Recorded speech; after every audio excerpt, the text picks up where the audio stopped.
ನೀವ್ ಕೊಟ್ಟಿದ್ ಎಲ್ಲಾ ಮೆಡಿಸಿನ್ಸ್ ಕೊಟ್ವಿ ಡಾಕ್ಟ್ರೆ. 2 ದಿನ ಫುಲ್ ಸಕ್ಕತ್ತಾಗ್ಬಿಟ್ಟ.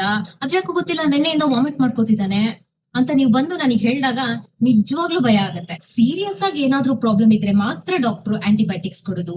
ಆಂಟಿಬಯೋಟಿಕ್ಸ್ ನ ಸಾಮಾನ್ಯವಾಗಿ ಒಂದು ಸ್ಪೆಸಿಫಿಕ್ ಕೋರ್ಸ್ ಅಂತ ಇರುತ್ತೆ, ಆ ಕೋರ್ಸ್ ಮುಗಿಯೋವರೆಗೂ ಕೊಡ್ಬೇಕಾಗತ್ತೆ. ಆಂಟಿಬಯೋಟಿಕ್ ಕೊಟ್ಟು 2 ದಿನಕ್ಕೆ ನಿಮ್ ಪೆಟ್ ದೇಹದಲ್ಲಿರುವಂತಹ ಬ್ಯಾಕ್ಟೀರಿಯಾ ಖಂಡಿತವಾಗ್ಲೂ ಸಾಯ್ತಾ ಬರುತ್ತೆ. ಆ ಟೈಮ್ ಅಲ್ಲಿ ಬೆಟರ್ಮೆಂಟ್ ಚೇತರಿಕೆ ರೂಪದಲ್ಲಿ ನಮಗೆ ಕಾಣಿಸುತ್ತೆ. ಅದನ್ನ ನೀವು ಕಂಪ್ಲೀಟ್ ಆಗಿ ಗುಣಮುಖ ಆಗಿದ್ದಾನೆ ಅನ್ಕೊಂಡು ಮೆಡಿಸಿನ್ ನಿಲ್ಲಿಸ್ತೀರಾ. ಆಗೇನಾಗುತ್ತೆ ಗೊತ್ತಾ? ಫಸ್ಟ್ಲಿ ಎಲ್ಲಾ ಬ್ಯಾಕ್ಟೀರಿಯಾನು ನಾಶ ಆಗಿರೋದಿಲ್ಲ.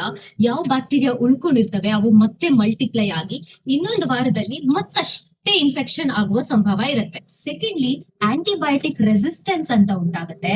ಈ ಬ್ಯಾಕ್ಟೀರಿಯಾ ಯಾವ್ದು ನಾಶ ಆಗಿರಲ್ವೋ ಅದು ಅಡಾಪ್ಟಬಿಲಿಟಿನ ಡೆವಲಪ್ಮೆಂಟ್ ಮಾಡ್ಕೊಂಡಿರುತ್ತೆ. ಹಾಗೆ ತನ್ನ ಮುಂದಿನ ಪೀಳಿಗೆಯಲ್ಲಿ ಈ ಅಡಾಪ್ಟಬಿಲಿಟಿನ ಪಾಸ್ ಆನ್ ಮಾಡುತ್ತೆ. ಅಂದ್ರೆ ಮುಂದೆ ಬರುವ ಬ್ಯಾಕ್ಟೀರಿಯಾಗಳು ಈ ಒಂದು ಆಂಟಿಬಯೋಟಿಕ್ ರೆಸ್ಪಾಂಡ್ ಆಗಲ್ಲ.